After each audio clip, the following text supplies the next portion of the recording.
Good afternoon student, welcome to G online classes. देखिए, आज हम आपको क्या पढ़ाएंगे, हिंदी। ठीक है, हिंदी की आपकी 2 क्लासेस हो चुकी हैं, 2 क्लासेस हो चुकी हैं ना, जिनमें से एक क्लास में हमने क्या पढ़ा था, वर्णमाला। ठीक है, और वर्णमाला को पढ़ना सिखाया था, कैसे पढ़ते हैं, कैसे उनका ध्वनि कैसे निकलती है। और उसके बाद हमने आपको, सर ने क्या पढ़ाया था, सर ने आपको पढ़ाया था उसके बाद भाषा क्या होती है, भाषा कितने प्रकार की होती है, ये सब बताया था ना। अब हम आज पढ़ेंगे वर्ड विचार, यानी कि फोनोलॉजी। वर्ड विचार क्या होता है? जैसे हमने वर्ड के बारे में आपको तो बताया है, लेकिन अब क्या है, वर्ड क्या होता है? वर्णमाला क्या होती है? वर्णमाला वर्डों के व्यवस्थित क्रम में लगाने को हम क्या कहते हैं, वर्णमाला कहते हैं। ठीक है, अब वर्ड क्या है? वर्ड देखिए, बोलते समय हमारे मुख से कुछ ध्वनि निकलती है। जब हम लोग बोलते हैं तब हमारे मुंह से कोई ध्वनि निकलती है। जैसे हमने बोला राम बोला, तो हमारे मुंह से कुछ वर्ड निकले और उनकी ध्वनि सुनाई दी ना। तो इन्हीं ध्वनि को लिखने के लिए संकेत या चिन्ह, जब हम राम को लिखेंगे तो हम कोई चिन्ह यूज करेंगे, है ना। इन्हीं वर्डों के लिखने क्या करेंगे, लिखने के लिए कुछ संकेत या चिन्ह प्रयोग में लाए जाते हैं। उन्हीं चिन्हों को वर्ड अक्षर कहते हैं। वर्ड या अक्षर बोल सकते हैं। ठीक है, वर्ड को हम अक्षर भी कह सकते हैं, ध्यान रखिएगा। अक्षर किसको कह सकते हैं? वर्ड को। ठीक है, ध्वनि केवल बोली जाती है, लेकिन वर्ड का प्रयोग बोलने और लिखने दोनों की कार्यों के लिए किया जाता है। जब हम कुछ बोलते हैं, ठीक है, जब हम कुछ बोलते हैं तो हमसे सिर्फ ध्वनि निकलती है ना। लेकिन वर्ड जो होते हैं, हम उनका यूज किस में करते हैं? बोलने में भी करते हैं। जैसे हमने राम बोला तो हमारे मुंह से ध्वनि भी निकली और वर्ड भी निकले। ठीक है, तो जो वर्डों का यूज होता है वो किस लिए किया जाता है? ध्यान रखना, वर्डों का यूज किस के लिए किया जाता है? बोलने और लिखने के लिए। अगर जो हम आपसे क्वेश्चन पूछें कि वर्डों का प्रयोग हम किस के लिए करते हैं, तो वर्डों का प्रयोग हम बोलने और लिखने दोनों के कार्यों में किया जाता है। ठीक है, वर्ड भाषा की सबसे छोटी इकाई है। अब ध्यान रखिए, मेन पॉइंट ये है, वर्ड भाषा की सबसे छोटी इकाई है। अगर जो आपसे पूछा जाए कि भाषा की सबसे छोटी इकाई क्या है? वर्ड। ठीक है, उससे बड़ा क्या होगा? शब्द, फिर वाक्य। क्या होता है? वर्ड से मिलके बनता है शब्द। वर्ड से मिलकर क्या बनता है? शब्द। ठीक है, और उसके बाद शब्दों से मिलकर क्या बनाते हैं हम? वाक्य। ठीक है, और वाक्यों से मिलके हमारा क्या बनता है? पैराग्राफ। इस तरीके से क्या होता है वर्ड। तो हम इस तरीके से कह सकते हैं कि वर्ड क्या है? सबसे छोटी इकाई है। किसकी? सब भाषा की सबसे छोटी इकाई कौन है? वर्ड। ठीक है, जिसके टुकड़े नहीं किए जा सकते। अगर जो हम वर्ड को, अब देखिए, वर्ड और अक्षर, वर्णमाला में हम जब वर्डों का यूज करते हैं क्या होता है? आ, ई, उ, ये सब वर्ड होते हैं ना, है ना। तो ये क्या है, हम इनको तोड़ सकते हैं? नहीं तोड़ सकते हैं। ठीक है, तो इसीलिए हम क्या कहते हैं, वर्ड की भाषा की सबसे छोटी इकाई क्या कहलाती है? हमारी वर्ड कहलाती है। ठीक है, जिसके हम कभी टुकड़े नहीं कर सकते हैं। शब्द के हम टुकड़े कर सकते हैं। किसके हम टुकड़े कर सकते हैं? शब्द के। वाक्य के भी टुकड़े कर सकते हैं शब्दों में। ठीक है, और क्या कर सकते हैं? शब्द के भी टुकड़े कर सकते हैं। जैसे हमने कोई शब्द बोला, राम, सीता, लक्ष्मण, जो भी बोला, तो हम क्या है, राम को तोड़ सकते हैं, रा प्लस आ। ठीक है, माँ प्लस आ और राम। ठीक है, इस तरीके से क्या हो गया, राम के हमने टुकड़े कर दिए। किसमें? वर्ड में। ठीक है, वही चीज समझाइए। ये देखो, नीचे दिए गए उदाहरणों को देखिए और समझिए। क्या समझाया गया? कलम। सामने क्या बना है हमारे? कलम। अब कलम को, ये एक शब्द है। कलम क्या है? एक शब्द है। ठीक है, कलम। ठीक है, क्या है? एक शब्द। अब कलम को जब हम छोटे छोटे भागों में तोड़ेंगे तो वो क्या होगा? का। देखिए, आपको देखिए, का, आपको पता है ये का क्या है? व्यंजन है। व्यंजन किसके सपोर्ट से बनता है? स्वर के। ये हमने आपको पहले बताई थी ना बात। व्यंजन किसके सपोर्ट से बनता है? स्वर के। ठीक है, स्वर की सहायता से व्यंजन बनता है। तो उसमें देखिए का में क्या आ रही? आ की ध्वन आ रही है। वो आ क्या है? स्वर है। तो देखिए जब हम कलम को तोड़ेंगे तो का में क्या है? आ की ध्वन, उसको भी अलग करेंगे। ला में क्या है? आ की ध्वन, वो भी अलग होगी। माँ में क्या है? आ की ध्वन, तो क्या हो जाएगा? माँ। अब देखिए कलम, देखिए अगर जो हम तोड़ के लिखें, ये याद रखना, जब हम स्वर को तोड़ते हैं तो इस तरीके से का बनता है। देखो का, ये छोटा का होता है। ठीक है, और जैसे इसमें आ बनने लग जाता है वैसे क्या हो जाता है? ये पूरा अक्षर बन जाता है। ठीक है, का। तब हम वो का लिखते हैं, ये वाला, देखो ये वाला का, तब लिखते हैं। ठीक है, इसी तरीके से हम क्या, अब देखो कलम शब्द में 6 ध्वनियां हैं। कैसे गिनो? कलम शब्द में कितनी ध्वनियां हैं? 6। का 1, आ 2, ला 3, आ 4, मा 5, आ 6। कितनी ध्वनि निकली? 6 ध्वनि। ठीक है, इसी प्रकार थैले शब्द में भी 4 ध्वनि निकलेंगी। थैला यानी कि था, फिर ए, फिर ला, फिर आ, तो क्या हो गया? थैला। इन ध्वनि के और टुकड़े नहीं किए जा सकते। अब देखिए का के अलावा जब हमने का को अलग कर दिया, उसमें से स्वर निकाल दिया व्यंजन में से, तो हम अब उसका टुकड़ा कर सकते हैं? नहीं कर सकते। क्यों? क्योंकि स्वर क्या होते हैं? स्वतंत्र रूप से बोले जाते हैं। अब हम उनके टुकड़े तो कर नहीं सकते, वो किसी की सहायता से बनते ही नहीं है। तो इसलिए क्या है, इन ध्वनि के और टुकड़े नहीं किए जा सकते हैं। ये भाषा की सबसे छोटी इकाई है। पहले ही हमने बताया भाषा की सबसे छोटी इकाई क्या है? अक्षर या सब वर्ड।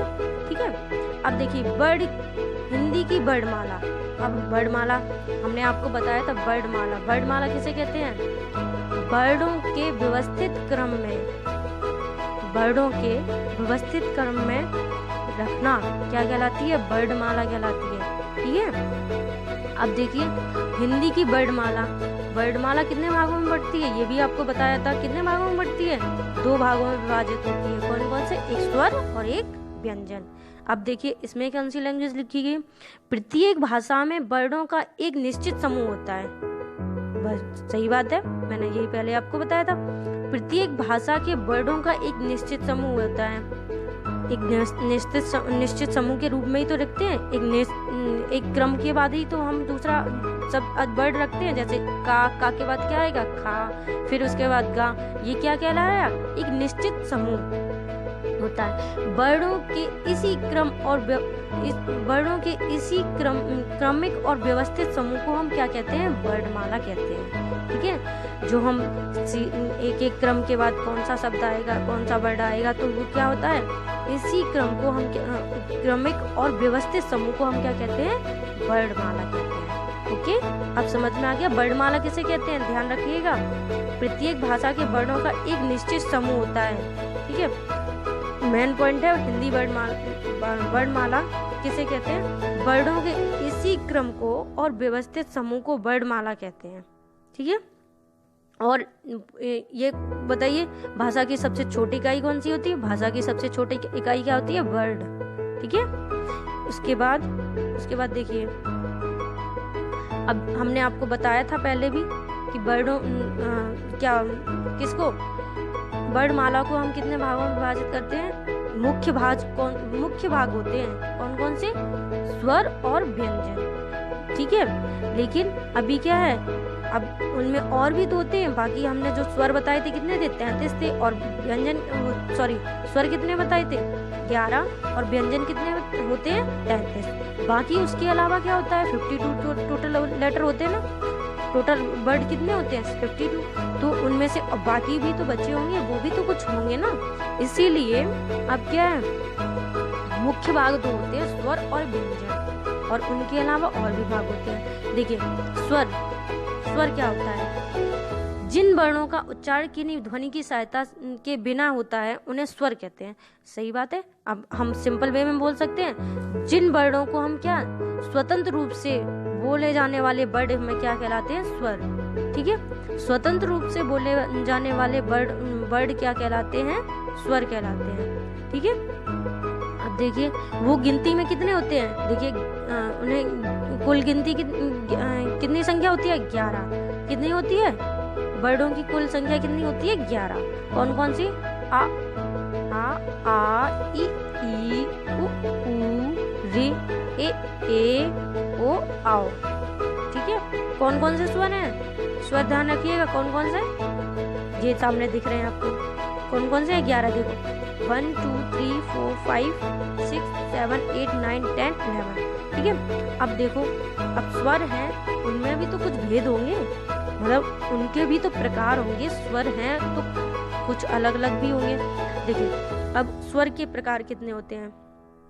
अब हम आपसे आपसे क्वेश्चन पूछेंगे कि स्वर कितने प्रकार के होते हैं, तो आप कितने बताएंगे? स्वर 3 प्रकार के होते हैं। कितने प्रकार के होते हैं? स्वर 3 प्रकार के होते हैं। ठीक है, कौन कौन से? हास्य स्वर, दीर्घ स्वर और लुप्त स्वर। कौन कौन से? ध्यान रखिए, हास्य स्वर, दीर्घ स्वर, लुप्त स्वर। ठीक है, और अगर जो पूछे स्वर कितने होते हैं? स्वर कितने होते हैं? 11। कौन कौन से स्वर होते हैं आपको बताने हैं, हमने बता दिया आपको स्वर कौन कौन से होते हैं। ठीक है, और वर्णमाला के कितने भागों में बांटा गया है? मुख्य भाग कौन कौन से हैं? स्वर और व्यंजन। ठीक है, अब देखिए, अब आ जाइए वापस स्वर के भेद।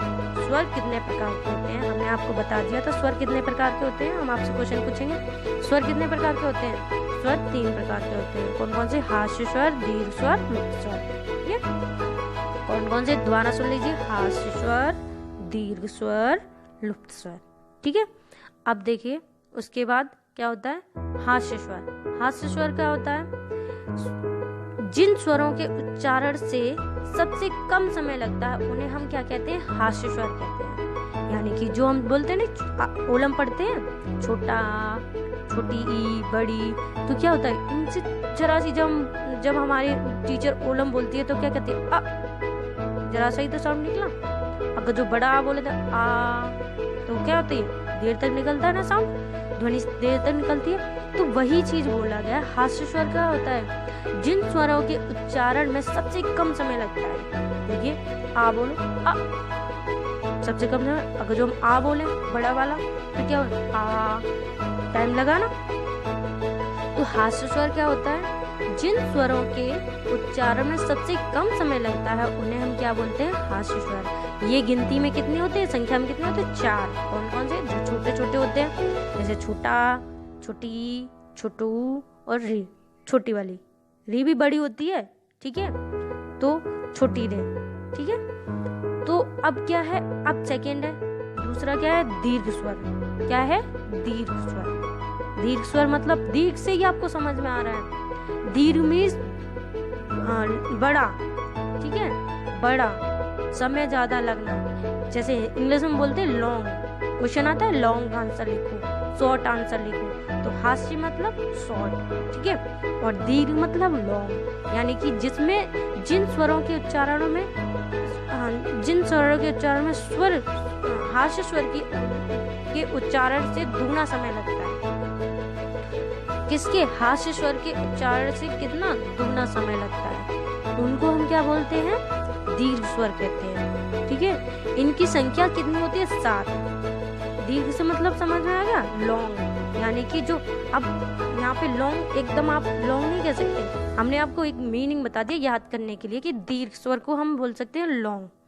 ठीक है, दीर्घ मीन्स क्या हम बोल सकते हैं? लॉन्ग। ठीक है, अब देखिए, अब इसमें तुलना कर दी कि जिन स्वरों के उच्चारण में हास्य स्वर के उच्चारण की दुगना समय लगता है। हास्य स्वर की तुलना में हम क्या लगेंगे? जब हम इन वर्डों को बोलेंगे तो उनसे दुगना समय लगेगा, तो हम उनको समझ जाएंगे क्या होगा? वो दीर्घ स्वर होंगे। जैसे कि आ, जब हम छोटा आ बोलते हैं, आ। अब दूसरा बोलो, बड़ा आ, बोल के देखो सब लोग, आ। ठीक है, यानी कि छोटे आ से थोड़ा सा ज्यादा टाइम लगा ना, तो ई। छोटी ई बोली जब हमने, ई, देखो थोड़ा सा समय लगा। बड़ी ई बोले, ई, है ना। छोटा ऊ बोलो, ऊ। बड़ा ऊ बोलो, ऊ। लगा थोड़ा सा ज्यादा समय। छोटी ए, बड़ी ए। देखो छोटी ए यहाँ पे सिर्फ क्या था? अब देख लीजिए, छोटी ए बोल देते हैं हम, लेकिन छोटी ए हमारी किस में आती है? दीर्घ में आती है। क्यों? क्योंकि ए बोलते तो ए थोड़ा सा टाइम लगता है, और फिर बड़ी ए बोलेंगे तो ए, है ना, तो वो क्या है? दोनों में समय लगता है। ओ, आओ, ये क्या है? सभी दीर्घ स्वर है। ठीक है। लुप्त स्वर, लुप्त स्वर जिन स्वरों के उच्चारण में हास्य स्वर के उच्चारण से 3 गुना समय लगता है। किसके? हास्य स्वर के उच्चारण से। हास्य स्वर की तुलना में हम कितना समय लगेगा? कितना समय लग जाएगा? 3 गुना। ठीक है। हम आपसे पूछें कि अगर जो हम पूछें कि जो हास्य स्वर है, हास्य स्वर क्या है? हास्य स्वर क्या है? अच्छा हाँ, एक पॉइंट और ध्यान रखिएगा आपको, हास्य स्वर, हास्य स्वर को हम मूल स्वर भी बोलते हैं। क्या बोलते हैं? मूल स्वर। अगर जो हम आपसे क्वेश्चन पूछेंगे कि मूल स्वर किसे कहते हैं, हास्य स्वर को ही हम मूल स्वर कहते हैं। ठीक है, समझ में आ गया? हास्य स्वर को ही हम क्या बोलते हैं? मूल स्वर कहते हैं। ठीक है, अब समझ में आ गया? अब देखिए लुप्त स्वर पे हम थे। थर्ड पॉइंट क्या था? लुप्त स्वर। लुप्त स्वर में क्या होता है? जिन स्वरों के उच्चारण में हास्य स्वर की तुलना में उच्चारण के 3 गुना समय लगता है। जब हम उसको हास्य स्वर को बोलते हैं तो हमारा कितना समय लगता है? 3 गुना। ठीक है, 3 गुना समय लगता है। और लुप्त का मतलब होता है, आपको मीनिंग, सीधा सा मीनिंग क्या है? जिन स्वरों में उच्चारण में दीर्घ स्वर से भी अधिक समय लगता है, इन्हें लुप्त स्वर बोलते हैं। प्रायः इसका प्रयोग दूर से बोलने में किया जाता है।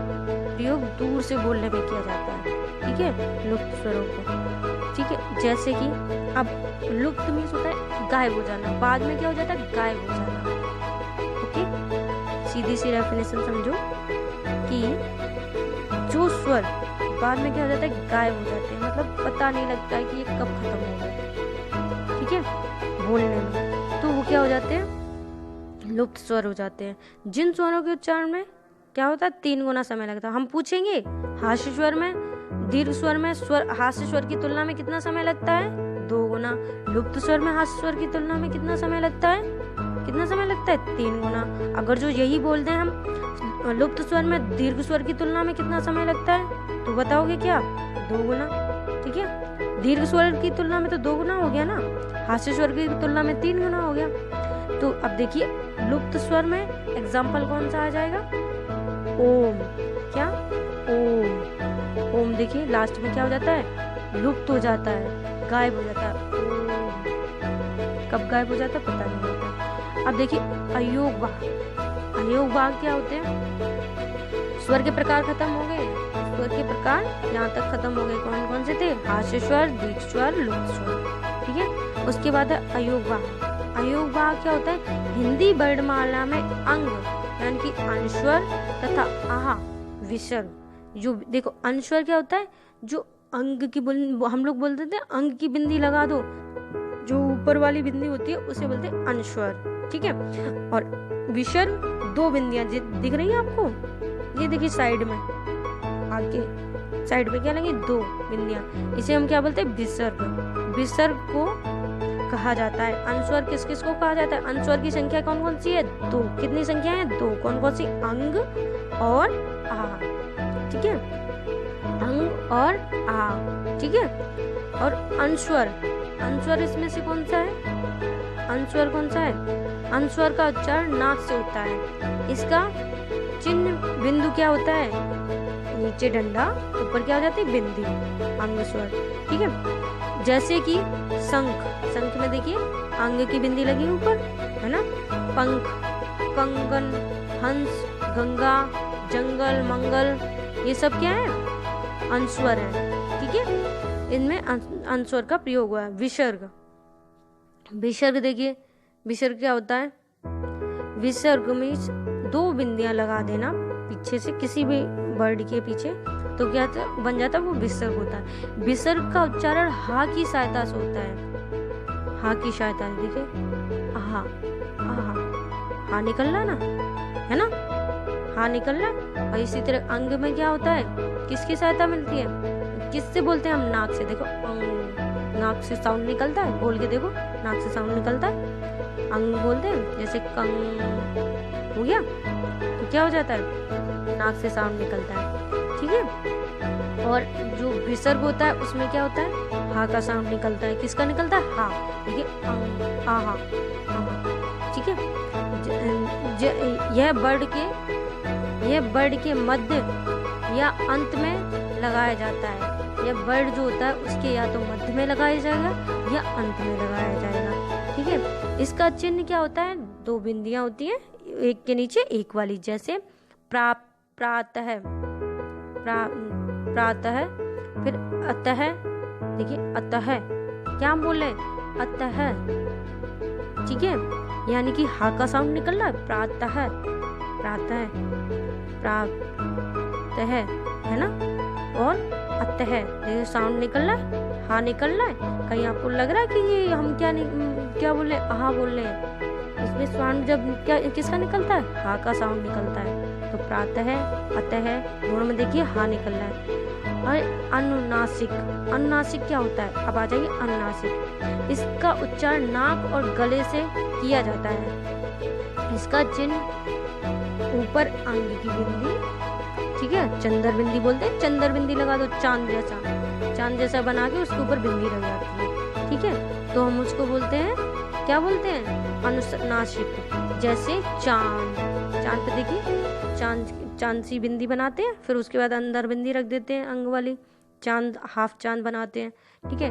आँख, गाँव, हंसना आदि सब क्या है अनुनासिक। जिनका देखो, बोल के देखो, चांद, नाक से भी निकल रहा है, गले से भी सपोर्ट मिल रहा है ना। देखो आँख, दोनों साउंड निकल रहे ना। स्वरों की मात्रा, अब आ जाइए मात्राओं पे। किसके बारे में हम पढ़ेंगे, मात्राओं के बारे में। देखो, व्यंजन के साथ स्वर का जो रूप जोड़ा जाता है उसे मात्रा कहते हैं। किसके साथ, व्यंजन के साथ स्वर का जो रूप जोड़ा जाता है उसे मात्रा कहते हैं, ठीक है। हिंदी भाषा में 10 मात्राएं होती हैं। आ स्वर की कोई मात्रा नहीं होती है।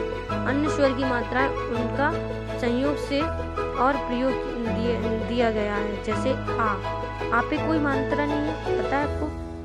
तो जब हम का बोलते हैं तो का में क्या निकलता है, छोटा, ठीक है, तब जाके कहीं क्या बनता है, का बनता है। कलश, कमल, है ना। आ बड़ा जो होता है उसकी क्या मात्रा चढ़ती है, डंडा चढ़ता है, ठीक है। तो का, तब हम क्या बना देते हैं, का, यानी कि काम, काला, ठीक है। ई, अब देखो ई क्या होता है, छोटी, की निकल रहा है, छोटी की मात्रा किताब, किला। फिर ई देखो, ई, फिर छोटी, बड़ी आ गई, ई, देखो की निकली, कील, कीड़ा, देर तक साउंड निकल रहा है, साउंड देखिए, है ना, ध्वनि तेज निकल रही ना। कु, तो क्या होता है, कु, देखो कुल, कुली, देखो कु, थोड़ी देर तो का बनता है, बोलते हैं कु, उसके बाद ऊ में क्या है, बड़ा ऊ, बड़े ऊ को मानता है कू, कूच, कूद, देर तक निकलना ना साउंड। री में क्या होता है, क्र, देखो क्र निकला, नीचे लग जाती है, क्रसड़, कृपा।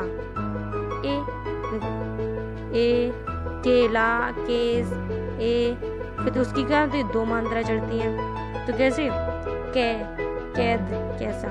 ओ यानी कि कोयल, कोमल, ठीक है। औ क्या है, कौ, देखिए कौवा, कौन, ठीक है। Thank you. और कोई डाउट हो आप बिल्कुल पूछ लीजिएगा। Okay, thank you student.